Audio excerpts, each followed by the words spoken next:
Bonjour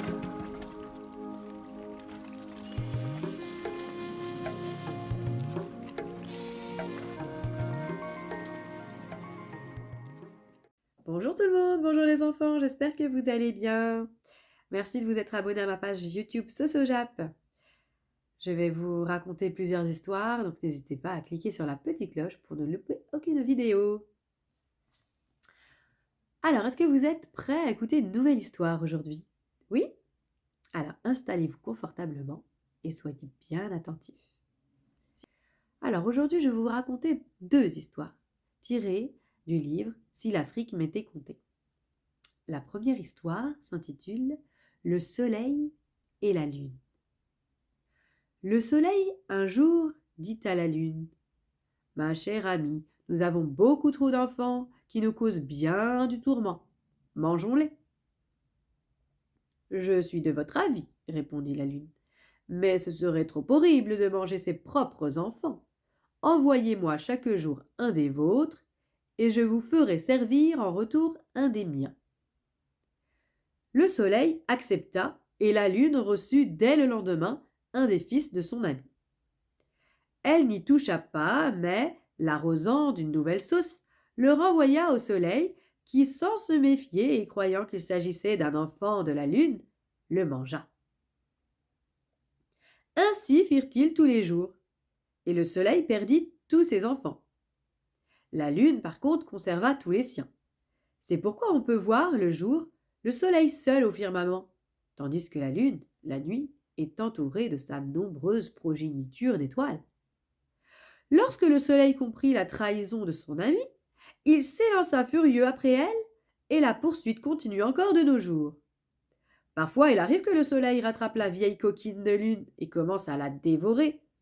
Alors les villageois, effrayés à l'idée que le soleil réussisse à accomplir sa vengeance et quitte le monde des hommes, le privant ainsi de sa chaleur et de sa lumière, crient en frappant sur des calebasses : « Lâche-la, lâche-la !»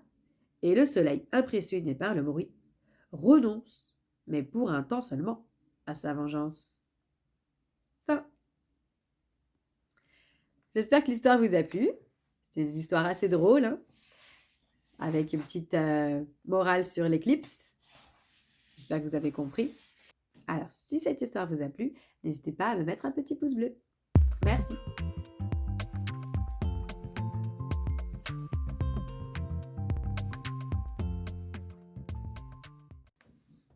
Alors maintenant, je vais vous lire une seconde histoire qui s'intitule « La princesse orgueilleuse ».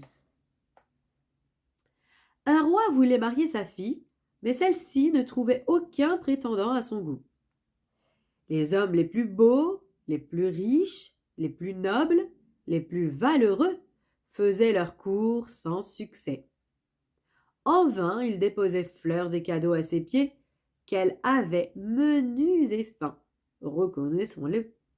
Et ce faisant, les fixait comme si le reste du monde n'était peuplé que de palmipèdes. Elle contemplait dans les yeux des hommes sa beauté hautaine et implacable. « Une telle perfection n'est pas de ce monde, pensait-elle. Qui sont-ils tous pour se prétendre dignes de moi ? » Par orgueil, elle se mura dans le silence et ne prononça bientôt plus un mot. Était-elle devenue muette ? Le roi, au désespoir, promit d'accorder sa main à celui qui saurait dissiper ce funeste sortilège et lui rendre la parole. Mais les multiples tentatives de ses courtisans échouèrent les unes après les autres. Ni les sacrifices ni les prières ne lui firent desserrer les lèvres. Un jour, un lépreux se présenta devant la princesse. Il était vêtu de haillons, comme si son habit aussi avait contracté le mal hideux qui le dépouillait. Tout le monde alentour se mit à rire et à se moquer. Comment ?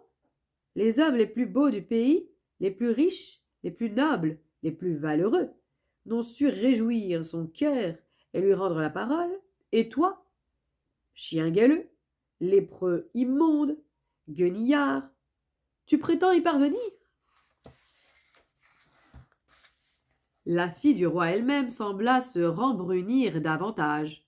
Mais le lépreux ne dit rien. Il accorda à peine un regard à la princesse.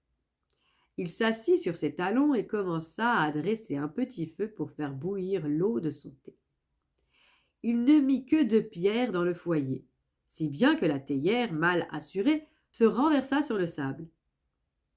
Il l'emplit d'eau de nouveau il la posa sur les 2 pierres. De nouveau, elle se renversa. Patiemment, il recommença, 2 fois, 3 fois encore, et 2 fois, 3 fois encore, la théière se renversa. À la 5e tentative, la princesse excédée s'écria: Mets donc une 3e pierre dans ton feu pour assurer l'équilibre. Et c'est ainsi qu'une très orgueilleuse princesse épousa un lépreux. Fin de l'histoire. J'espère que vous avez aimé l'histoire. N'hésitez pas à mettre un petit pouce bleu. À bientôt pour une nouvelle histoire. Au revoir.